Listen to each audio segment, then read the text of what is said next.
जय श्री राम दोस्तों यदि आप शिव की उपासना में लगे हो, शिव की आराधना में लगे हो, शिव भक्ति में लगे हो, तो आपको ये 10 काम जो आज मैं आपको बताने जा रही हूँ, ये काम बिल्कुल नहीं करना है। तो आपकी शिव भक्ति बहुत जल्दी आपको परिणाम दे देगी। लेकिन आपको ज्ञान होना चाहिए कि आपको कौन से काम नहीं करने हैं और कौन से करने हैं। तो दोस्तों, अगर मेरा ये वीडियो आपको पसंद आएगा तो मेरे चैनल को सब्सक्राइब करें, वीडियो को लाइक करें, कमेंट भी करें, शेयर भी करें। दोस्तों, कमेंट में जय श्री राम लिखें। दोस्तों, राम हमारी ऊर्जा है, क्योंकि भगवान शंकर भी प्रसन्न होंगे जब आप राम की उपासना करोगे तो, क्योंकि भगवान शिव हमेशा राम राम जपते हैं। तो दोस्तों, शुरू करते हैं आज का वीडियो। देखिए, जब भी कोई गलती होती है तो गलतियों का सुधार भी होना चाहिए। और इस संसार में सबसे ज्यादा महत्वपूर्ण जो चीज है वो है ज्ञान। और वो ज्ञान हमको मिलता है गुरुओं से। मैं भी जो आपको बता रही हूँ, गुरुओं से मिला हुआ ज्ञान ही मैं आपको बता रही हूँ। दोस्तों, मैं कोई ऐसी बहुत ऊंची पद वाली नहीं हूँ कि मैं खुद से बता रही हूँ। मैंने भी गुरुओं से सीखा है, क्योंकि जब हम किसी राह पर चलते हैं ना, आपने भक्ति की राह पकड़ी है, आपने शिव भक्ति की राह पकड़ी है, तो आपको फिर एक चीज रहती है कि इसके बारे में जानना है। तो दोस्तों, शायद मेरी बताई हुई बातें आपके कुछ काम आए। तो दोस्तों, इसमें सबसे पहला काम आपने क्या करना है कि संतों की निंदा नहीं करनी है। आपने निंदा, अपने कर्म खराब नहीं करने हैं, आपने निंदा नहीं करनी है। जहां पर भी आप निंदा करते हो ना, आप समझ लो कि खुद से आप अपने आप को बड़ा और दूसरे को छोटा बता रहे हो, जो कि भगवान को कभी पसंद नहीं है। ठीक है, उसका कर्मा, अगर आपको कोई लगता है ना कोई संत अच्छे नहीं है, आपको पता लग गया उनका कर्मा उनके साथ है, आप क्यों अपने कर्मा बिगाड़ते हो ना। तो संतों की निंदा नहीं करनी है। अब अगर किसी ने कुछ गड़बड़ की है तो उसकी अपनी अंतरदशा है ना, उसके भीतर कुछ गलत चल गया तो उसने गलत करा है, तो आपको स्वयं को पवित्र रखना है। नंबर 2, जो असाधु पुरुष, यानी कि जिनको भक्ति में आनंद नहीं है, जिनको मंत्र में आनंद नहीं है, जिनको संसार में आनंद है, उनके सामने मंत्र की बात नहीं करनी है। ठीक है, ये भी बुरी बात है, क्योंकि तुम जिसके सामने बखान कर रहे हो उसकी रिस्पेक्ट नहीं करता है, तो आप उससे दूर ही, मतलब जबरदस्ती दूसरे पे प्रेशराइज ना करें, आप उसको दूर ही रखें। ठीक है, तो असाधु व्यक्ति के साथ अपने मंत्र की, अपनी भक्ति की कोई चर्चा ना करें, ना भगवान की कोई चर्चा करें। जहां तक हो सके बंद रखें मुंह अपना। तीसरी बात दोस्तों, विष्णु और शिव में भेद नहीं है। आप भेद ना समझें। आप शिव की भक्ति कर रहे हैं और आप विष्णु भगवान को नहीं समझ रहे हैं कुछ, तो ये भी गलत है। तो विष्णु और शिव में आप भेद ना समझें। भगवान विष्णु ही शिव हैं, ये समझ लो। और शिव की पूजा से विष्णु भगवान खुश होते हैं, विष्णु भगवान की पूजा से शिव भगवान खुश होते हैं। दोस्तों, पूरा वीडियो देखें, मैं आपको शिव तत्व के बारे में आपको एक बहुत गहरी चीज आज बताने वाली हूँ। आप पूरा वीडियो देखें। दोस्तों, जो श्रुति वाक्य होते हैं उनमें श्रद्धा भाव रखें, प्रेम रखें।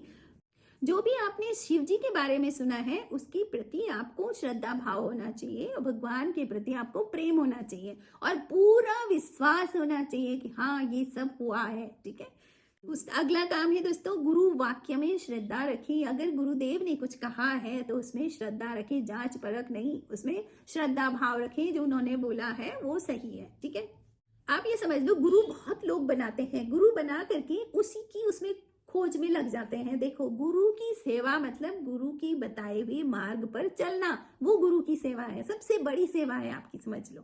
तो गुरुदेव ने आपको कुछ मंत्र दिया, कोई कार्य दिया, और उसको करने की एक प्रोसेस भी दी है। तो ये अब आपके ऊपर है कि आप उस कार्य को किस जुनून के साथ करते हो और कैसे करते हो। ठीक है, अगर आपको मंत्र भी मिल गया और आप कुछ करते नहीं हो, तो फिर उसमें गुरुदेव क्या हो, तथास्तु करके तो कुछ नहीं करेंगे ना। अपना पुरुषार्थ तो आपको ही डालना पड़ेगा। तो पूरी श्रद्धा और विश्वास के साथ गुरु की सेवा करें, गुरु की बताए मार्ग पर चलें।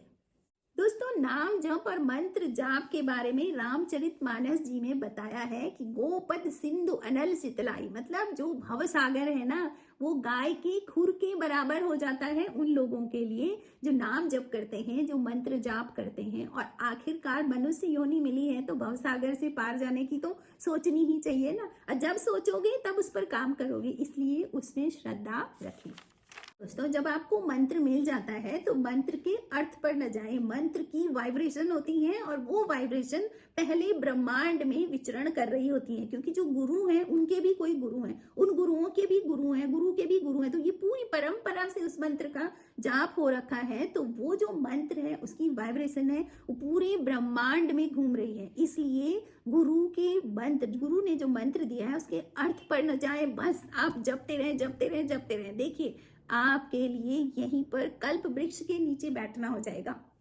और अगला एक लास्ट है कि किसी और धर्म के साथ अपने धर्म की तुलना ना करें। देखो जब आपकी कोई तुलना करता है ना तो आपको बहुत दुख होता है ना, तो आपको कोई बोले देखो उसको देखो तो वो कैसी है और तू कैसी है, तो क्या होता है बहुत ज्यादा अपने आप को चोट पहुंचती है ना, कि जो जैसा है उसको वैसा रहने दो, मैं जैसी हूँ बस मैं अच्छी हूँ, है ना। तो इसलिए जो तुलना आप किसी के साथ, अपने भगवान की किसी दूसरे के साथ तुलना करते हो, उससे भी भगवान बहुत नाराज होते हैं। तो ये काम बिल्कुल ना करें। तो दोस्तों ये तो थी वो गलतियां जो आपको नहीं करनी है जब आप शिव भक्ति में लगे हो। अब मैं आपको थोड़ा सा शिव तत्व के बारे में बताना चाहती हूँ कि शिव तत्व क्या है। धरती है, हमारे जो पुराणों में शास्त्रों में बताया गया है कि धरती शिव तत्व है और इस धरती पर हम हैं। तो हम किसके अधीन हैं? शिव तत्व के। अब इस अधीनता का मतलब आप उससे भी लगा सकते हो कि आप पृथ्वी पर क्यों हो, कौन है जिसने आपको पृथ्वी पर रोका हुआ है? गुरुत्वाकर्षण बल है ना। तो गुरुत्वाकर्षण बल मतलब शिव का आपके ऊपर जकड़ा हुआ है। कैसे? क्योंकि आपने जो जो कर्मा करे हैं उन कर्मों से आप भारी हो। भारी मतलब आप ये मोटापा मत समझना, भार कहते हैं ना कि भारहीन हो जाओ, लाइट हो जाओ, एकदम लाइट वेट हो जाओ। तो भारहीन कब होते हैं? माना आपको किसी ने बांध दिया है, ठीक है, और गांठों से आपको बांधा हुआ है। वो गांठें कौन है? वो आपने ही दूसरों के साथ गांठें बांधी हुई। तब उसने ये करा, तब उसने ये करा, तब मेरा ये हुआ। तो वो सब गांठें हैं और एक जाल बिछा हुआ है और उन गांठों से आप जरा उड़ो, ऊपर आओ तो आ ही नहीं सकते हो आप कसे हुए हो, नीचे खसे हो। आपने किसी को दुख दिया है, आपकी गांठ और बन गई है, ठीक है, आप नहीं छूट सकते। तो आपको शिव की कृपा से ही आप उन गांठों को काट करके आप इस लायक हो जाओगे तो आपको विष्णु की भक्ति मिले। आप आकाश की तरफ जाएं।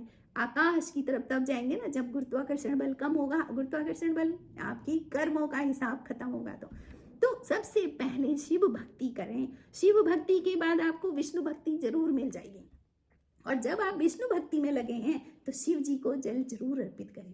तो दोस्तों ये पूरा जाल जितना मैं आपको समझा सकी, मैं आशा करती हूँ कि आपकी समझ में कुछ आया होगा।